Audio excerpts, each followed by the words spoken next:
To talk about the Job Summit, and although there's been 36 generalised outcomes, we're going to reduce that down to 5 core subjects we want to talk to you about. There's a lot of other things that have occurred, but we're just going to talk about 5, and we're going to start off with skill migration.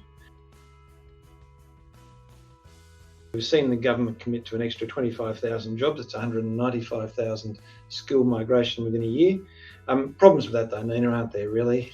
We've got 450,000 jobs which are unfilled. We threw a whole lot of people out of Australia in 2019, and the chances of us improving that by 25,000 a year is almost zip. And we have full employment as well. And we have full employment, and people who don't have the skills to fill those 450,000 jobs. On top of that, we've given 36 million, a little bit over that, to actually help speed up visas. It's 900,000 presently unprocessed. By the time that money feeds through with training, I'm afraid it'll probably be about 1.5 million. So a good step in the right direction. And that's it with the Job Summit all the way through. A good step in the right direction, but not quite where we expected. Yeah, so one of the main goals of the Job Summit was to improve the gender pay gap and to remove barriers to women entering and re-entering the workforce. Like Andrew said, though, it's been a step in the right direction, but they haven't gone far enough.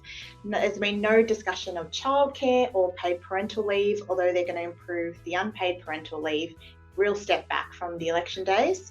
There's been improvements to the Fair Work Act, allowing accessible, flexible work arrangements and improving protections against adverse action, harassment, discrimination, improving the Respect at Work Council by allowing a union and business presence, but still what does that mean? Yeah. I mean, the real problem is the things that drive reducing that gap, like education, childcare, paid parental leave, which was supported by everyone, parental leave, has not come through. So we'll have to wait for the white paper on it, and let's hope they step up. Yeah, instead they're really focusing on disclosure obligations, so having no pay secrecy clauses and requiring businesses with over 100 employees to report on the gender pay gap, which is already law, by the way, and employees with over 500 to put measurable targets. But it's not really addressing the underlying issues of why there is a gender pay gap. And incredibly disappointing for women, I would have thought. Yeah. Termination of enterprise agreements is something that was addressed at the Job Summit. This is a real nonsense one. There is a very strong push to prevent termination of enterprise agreements which aren't consensually done.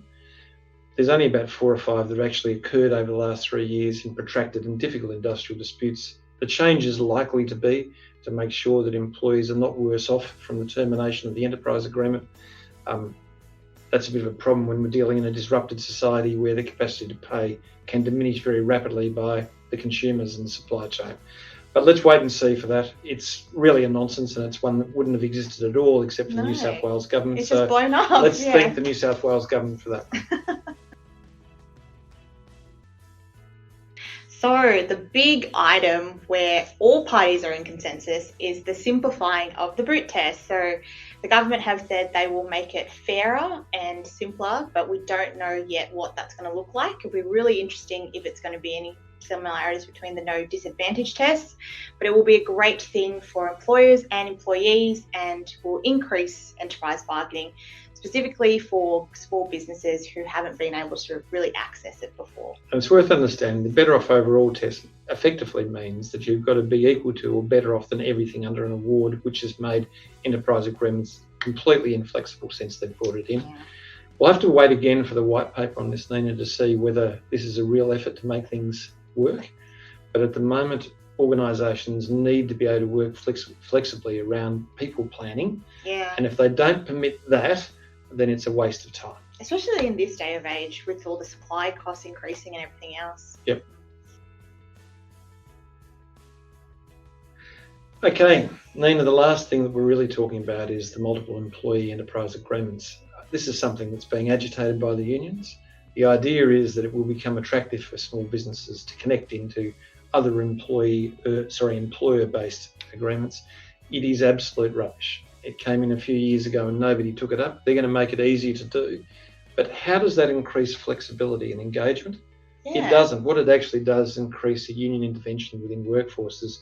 Unions are dying in the workforce. Yeah, it's a money grab. And enterprise agreements are dying in the workplace. Reinvigorating this and saying, isn't it a great idea, is nothing more than a banner especially because small businesses haven't asked for this. And I think in the Job Summit, they came out and said, look, happy for you to do this, but we don't necessarily we can't see the value. We can't yeah. see the value. And the only answer to this is nobody in business can see the value to this, except for organisations like union and industry bodies who want to feed themselves back into relevance. I think both of us are a little bit disappointed about where we ended up with the Job Summit. Yeah, because the discussions were really fruitful. So I thought the outcomes would be much further along than we saw a higher level of consensus on things like yeah. paid parental leave, a much stronger stance made on the boot test. And what we've found at the end of the summit is a much more diluted version of where we thought we'd be. I feel with the changed constituency in government at the moment, particularly with the Teals, there's going to be a number of people who are going to say, actually, this is not what you promised. Yeah, it's not good enough. And I think there's a strong feeling in the community with the the real talent problem we've got, saying this is not really addressing our needs now to deal in this highly disruptive environment. You need to step up. So I think this is a terrific start of a conversation, because I don't want to pan it. There's a whole lot of people for the first time that I can remember, and I'm pretty old, maybe that's why I can't remember, but I can remember the level of consensus between business, government, unions and other stakeholders. So I think there's an opportunity to go a lot further, and I hope by the time we get the white paper, and we don't know when that is, there will have been further input from stakeholders, so we do see paid parental leave pushed up. Yep. But I'm afraid the government doesn't have any money. And that's the real problem. What shows from behind this is the government's not willing to invest in anything like paid parental leave. It's not willing to invest its political capital in doing anything too radical in industrial relations. So I think it's going to be a rather tepid response in the end. And hopefully when it lands in Parliament, we'll see a much more agitated response towards change. Yeah, I hope so. Thank you all. Thank Cheers. you.